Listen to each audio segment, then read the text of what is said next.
Whoa! What's going on, everybody? We have a boy, Americus. He's back with us again. How you doing, brother? Good. How are you? I'm doing all right. A little bit of a touchy subject today. Now, everyone knows that The Acolyte has been canceled for season 2, but there's a lot of other things that could be talked about and maybe a little bit of connection that we can make. So the first thing, and yes, it's something that everyone has already talked about. A lot of people have given their thoughts, but Americus, I wanted to ask you because you look like a racist and sexist person. So I just Oh, yeah. wanted, yeah, I just want to see how you respond to these allegations. Mm. She's just pissed she's out of a job. Is she out of a job? Because I don't think anybody ever Well, paid her. uh, she's not working on the Acolyte anymore, that's for sure. And now, one thing that we've seen, especially being, an apprentice of Harvey Weinstein, is that Oh, God.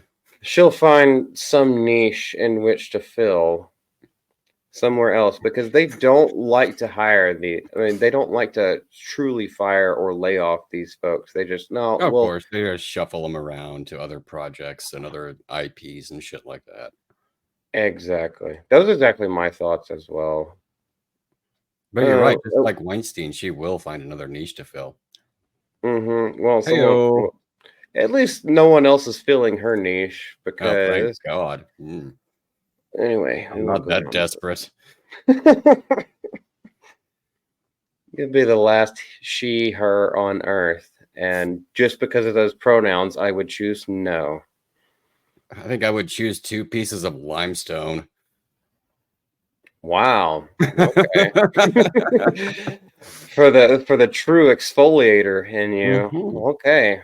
Well, Maybe an old rusty car door somewhere, you know.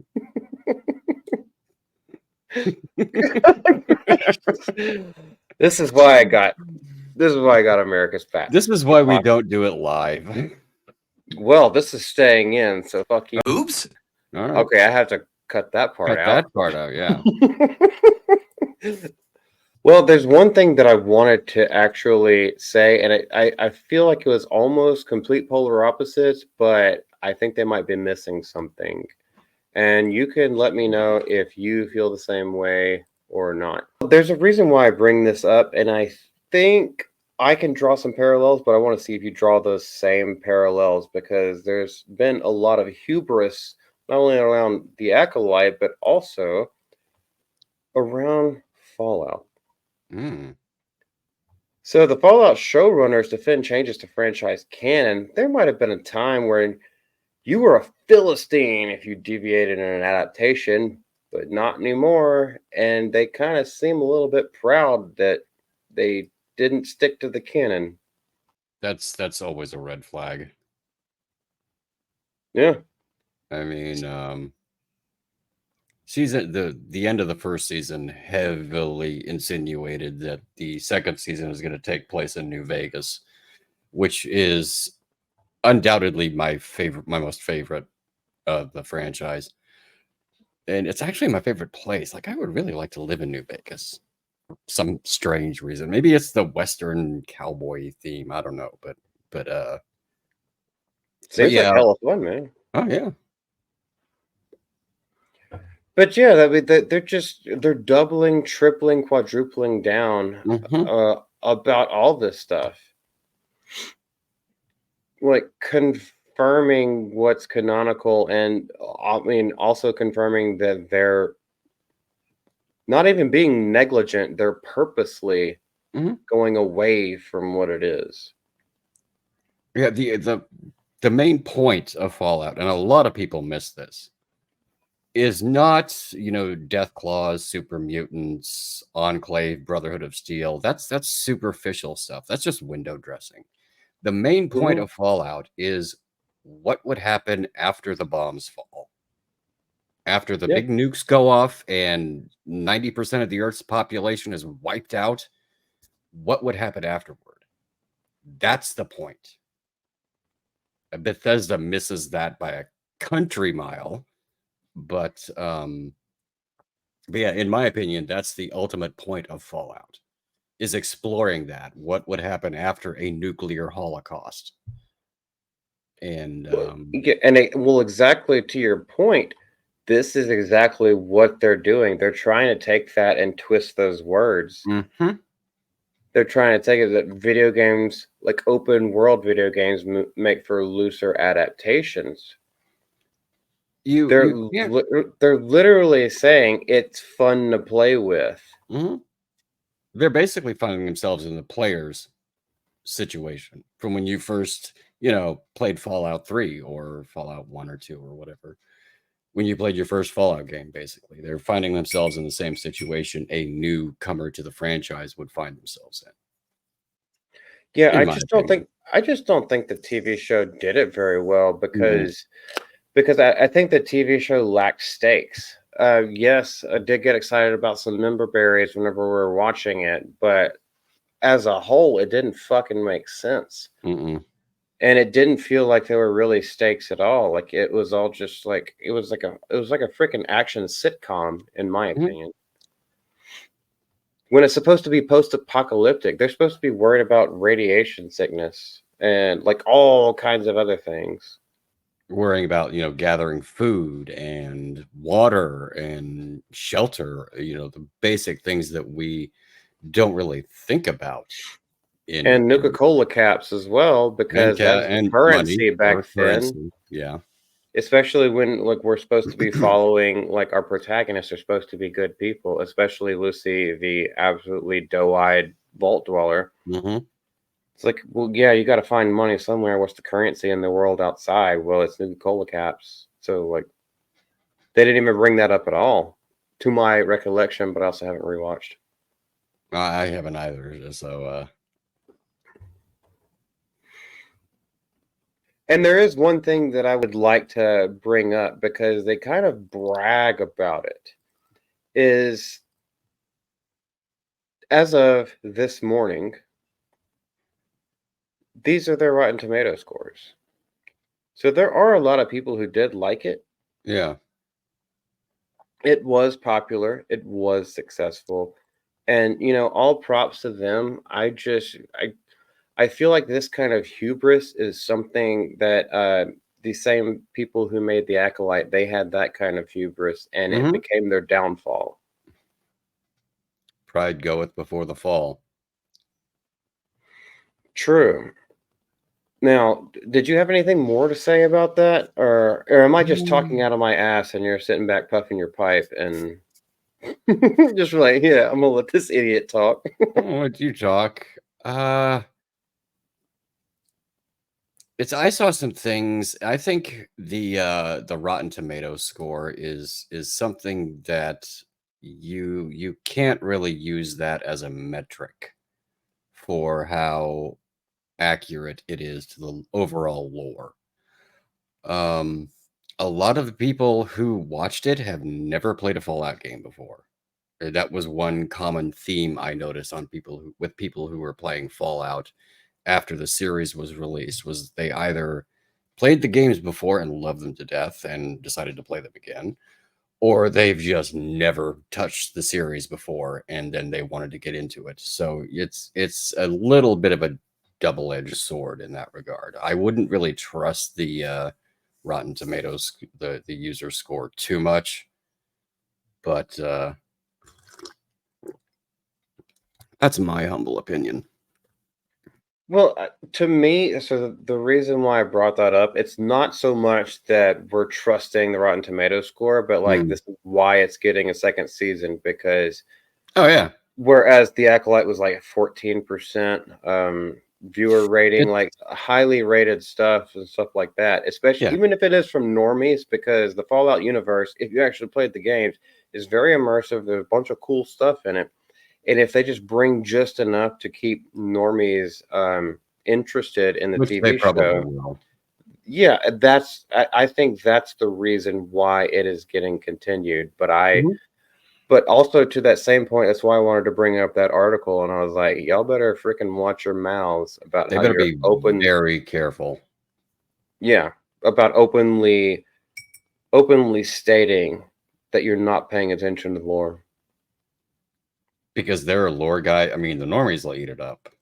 I mean, let's face it. It was, even when it came out, the normies ate it up because it was something that was fresh, that they had never experienced before, and they fell in love with it.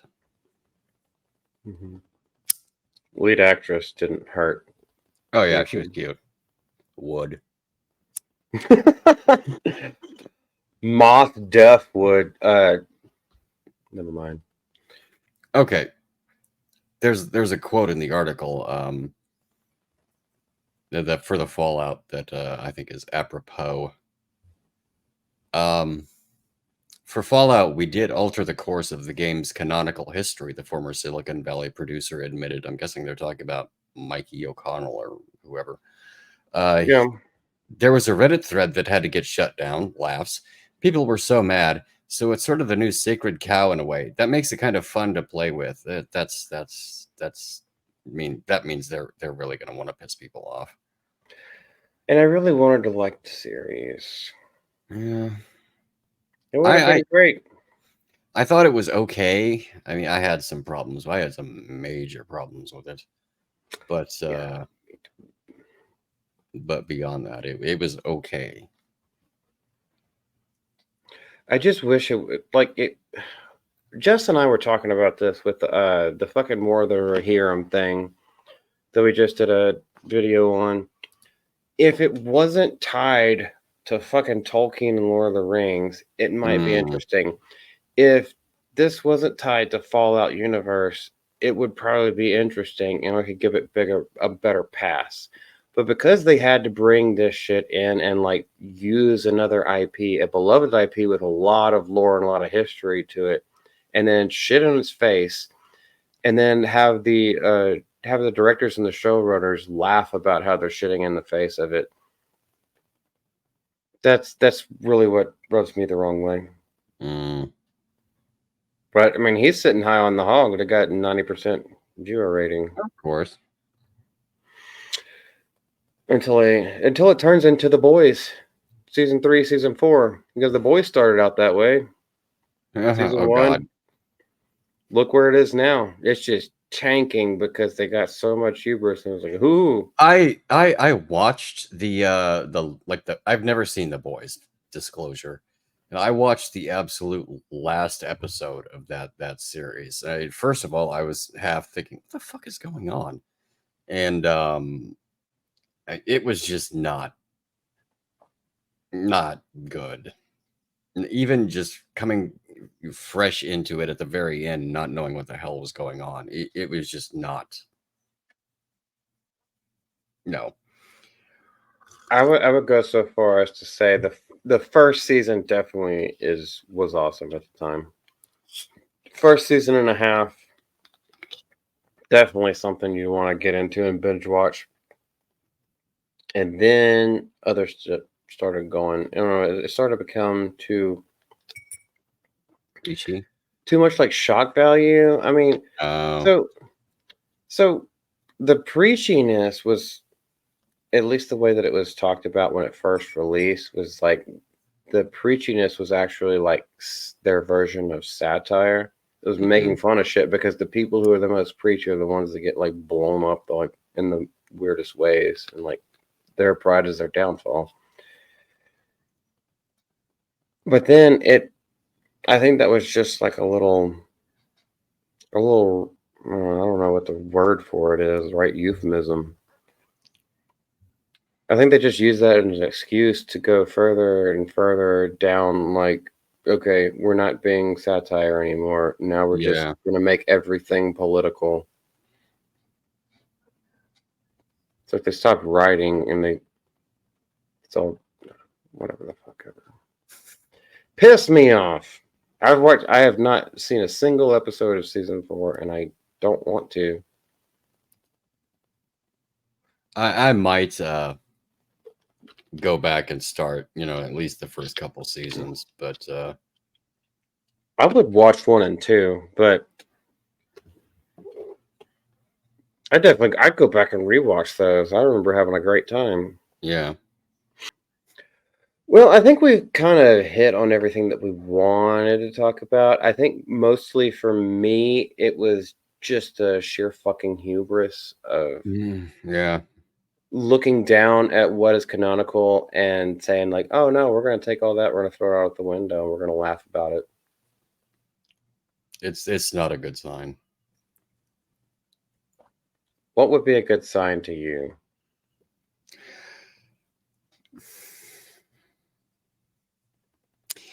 It's really hard to do Fallout correctly because the games have such vastly different endings. I mean, for example, New Vegas, you've got like 4 different endings. You know, NCR, Mr. House, Independent Vegas, and Caesar's Legion. So you can't just pick one of those and say, okay, this is canon now. Mhm. You'd piss off a section of players, basically. Um,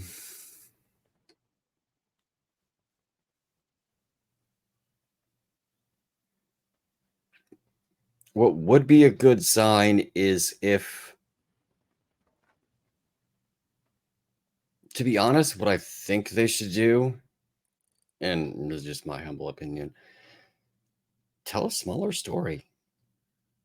You know, tell a story of just an average Joe in the Fallout world. Somebody's struggling to survive on a daily basis. Somebody's who sometimes goes to bed hungry, or needs water, or they need rat away because their little 5-year-old daughter has radiation sickness. Tell something about that. Make it a smaller, more personal story to one individual character.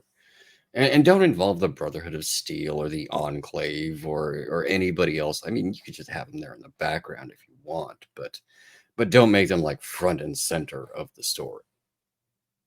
That's what I That's think would be a good sign. That's exactly somewhere along the lines of what I would say. It was like, okay, I think the vault dweller, going out into the world, that's a great thing. However, they over convoluted everything, making Oh okay, yeah, well, these vaults are a part of 3 different vaults, and then we find out that yeah. one is driven by a fucking robot, and then she goes out to the world, she meets the Brotherhood of Steel. There's like all kinds of like ghouls and stuff like that. She's just immediately thrust into the worst things, and it's like, if you just calm the fuck down, Mm-hmm. chill, because the vault dweller life, and like maybe you spend the first 4 episodes like you do in Fallout 3. You spend the first little good bit in the vault, and then you go out into the world. Like, split that season in half, and like just being the fish out of water, which she was good at playing that, Oh but yeah. it just tumbled down a hill like Mm-hmm. so quickly. I was like, y'all tried to make it too big too fast. Yep. Or we have like a scaver family or something like that. Or you want to see a raider, or we want to spend more time with Walter Goggins' character. Like how to, like we that is how the freaking season starts. Is that we see him back before the bombs dropped, and now we see him as a feral ghoul. Well, he's not a feral ghoul, but as a Not ghoul. yet. Yeah, not yet. He's trying to fight against that. I was like, why not spend the entire season with him and go into backstory? Not saying like pull acolyte shit and like have 2 out of the 8 episodes of a season be flashback scenes from a different perspective. Mhm. But you can have like little bit flashbacks as you're going along and see that he hasn't turned feral yet because he still has those memories of his wife and his everything like that. But we don't need to see like all the bull crap. Anyway, I'm tired of talking to this. They over convoluted everything. Mhm.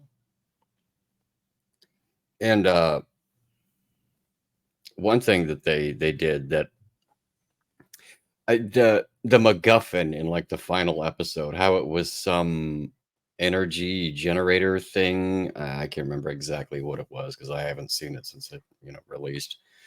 But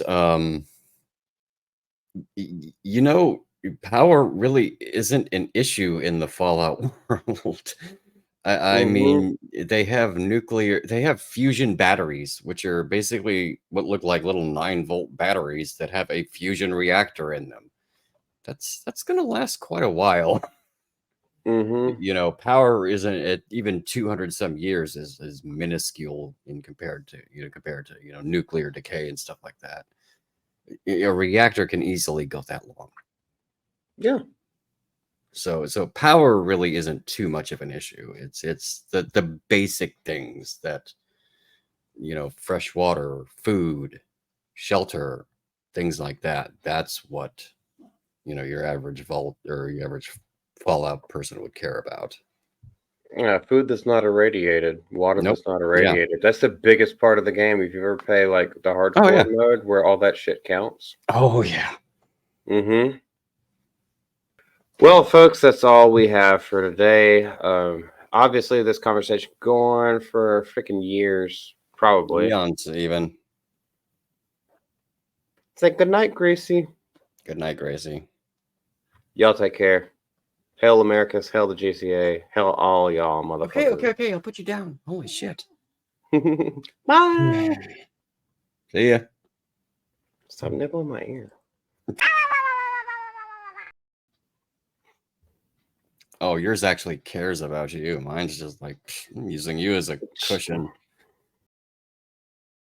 Just like, oh God, yes, please. Harder, daddy, no safe word.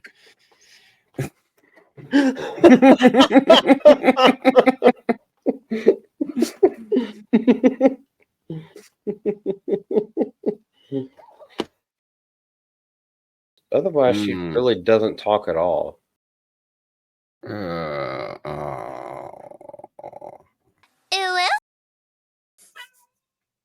Shut up, silly woman.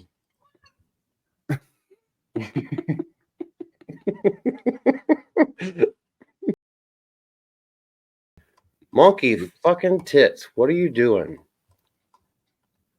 You little bitch maid. By the way, she could still get it in the mouth. Sorry. All right, I'm cutting all that out. Cut. Cut. Yeah, I get to be the one who gets embarrassed. Fucker. Bitch cunt motherfucking ass pussy. You are such a fat. Oops. Tron 3000 reporting for duty. That's an idea for the most offensive Halloween costume ever. Dress yourself up as like Cartman, like Osimo, and that like cardboard robot, and just write fat in front of it. Yeah, and then just put a popcorn bucket over your dick, and that's the whole costume. So easy.